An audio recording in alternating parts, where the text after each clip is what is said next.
తన 100 రోజుల పరిపాలనలో వరదలు, ఆడపిల్లల మీద రేపులు, వైఎస్ఆర్సీపీ వాళ్ళని మర్డర్ చేయటం, నరికి చంపటం, వాళ్ళ మీద తప్పుడు కేసులు పెట్టి ప్రజలకు ఇచ్చిన ఏ హామీ నెరవేర్చలేదు. కాబట్టి ప్రజల్లో తనకొస్తున్న చెడ్డ పేరుని డైవర్ట్ చేయడానికి డైవర్షన్ పాలిటిక్స్ లో ఈ రోజు వెంకటేశ్వర స్వామిని కూడా చంద్రబాబు నాయుడు గారు వదలలేదనేది మనకు స్పష్టంగా కనిపిస్తోంది.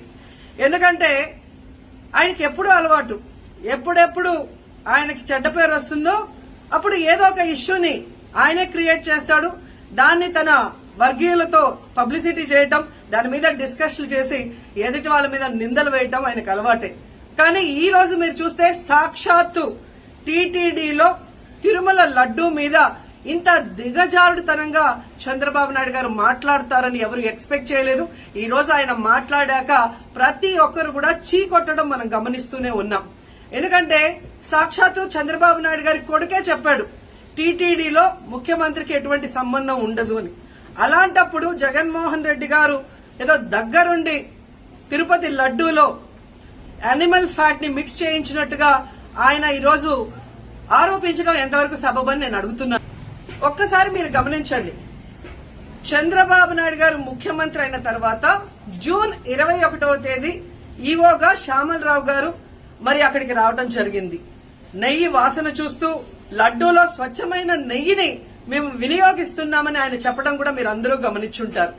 జూలై 6వ తేదీ 12వ తేదీ 2 సార్లు ట్యాంకర్లది టెస్ట్ చేయడం జరిగింది. అందులో వెజిటబుల్ ఫ్యాట్ మిక్స్ అయింది కాబట్టి దాన్ని రిజెక్ట్ చేశాము, దాన్ని వాడలేదు అని శ్యామలరావు గారు చెప్పడం మనం అందరం కూడా గమనించాం.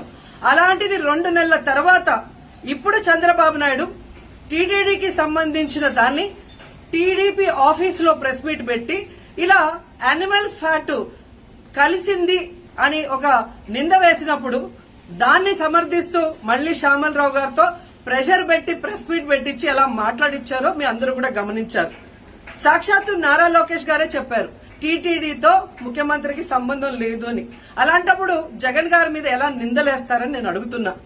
ఈరోజు మీ ప్రభుత్వంలో మీ ఈవో ఉండగా మీరు టెస్టింగ్ చేసిన మిల్క్ లో వెజిటబుల్ ఫ్యాటా ఇంకో ఫ్యాటా ఉంటే దానికి బాధ్యత ఎవరు?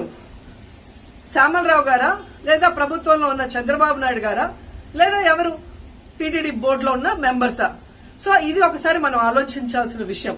అంటే ఈవో గారు తాను జాయిన్ అయినప్పుడు ఏం చెప్పాడు, ఈ రోజు చంద్రబాబు నాయుడు ప్రెషర్ పెట్టాక ఏం చెప్పాడు అనేది భక్తులందరూ కూడా గమనించాల్సిన విషయం.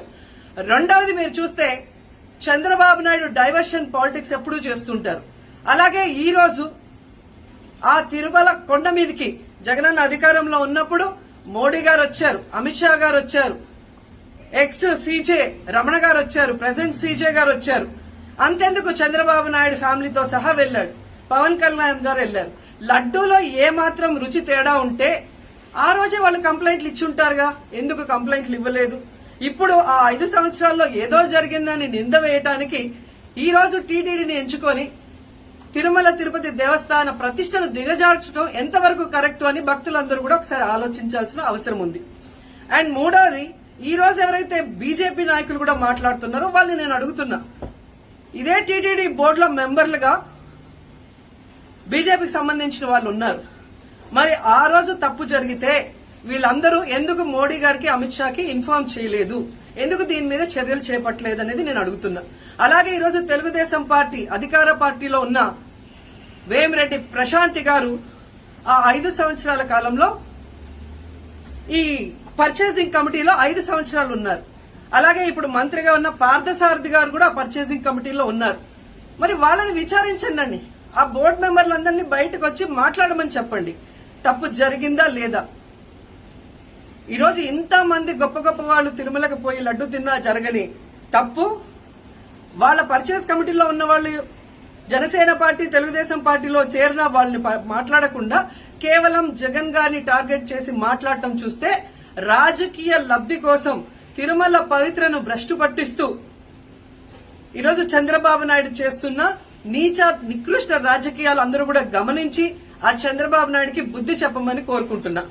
ఇక ఫైనల్ గా తనను ఎవరూ నమ్మరు అనుకున్నప్పుడు పవన్ కళ్యాణ్ గారిని ఫ్రేమ్ లోకి తీసుకురావడం చూస్తున్నాం. ఇది కూడా మనం అందరూ కూడా గమనించాలి. ఎందుకంటే ప్రాయశ్చిత్త దీక్ష చేస్తున్నానని పవన్ కళ్యాణ్ అంటున్నారు. ప్రాయశ్చిత్త దీక్ష ఎవరు చేస్తారు? తప్పు చేసిన వాళ్ళు చేస్తారు.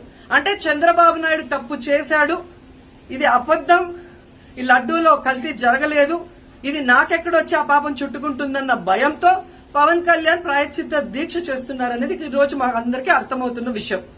ఎందుకంటే ఈ రాష్ట్రంలో తిరుమల కొండ మీద 1000 కాళ్ల మండపాన్ని కొట్టేసింది చంద్రబాబు నాయుడు. దుర్గా గుడిలో క్షుద్ర పూజలు చేయించింది చంద్రబాబు నాయుడు.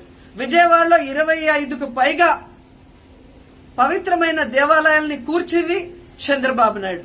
పూజల్లో బూట్లు వేసుకొని పూజలు చేస్తూ అన్ని తొక్కేసింది చంద్రబాబు నాయుడు గారు. ఇలాంటి చంద్రబాబు నాయుడు కోసం ఎన్ని ప్రాయశ్చిత్త దీక్షలు చేసినా ఆయనైతే దేవుడు క్షమించడు, అలాగే హిందువులు కూడా చంద్రబాబు నాయుడిని క్షమించరు. ఆ పాపం నుంచి తప్పించుకోవడానికి పవన్ కళ్యాణ్ చేస్తున్న ఈ 11 రోజుల ప్రాయశ్చిత్త దీక్ష పవన్ కళ్యాణ్ కి మాత్రమే పనికొస్తుంది.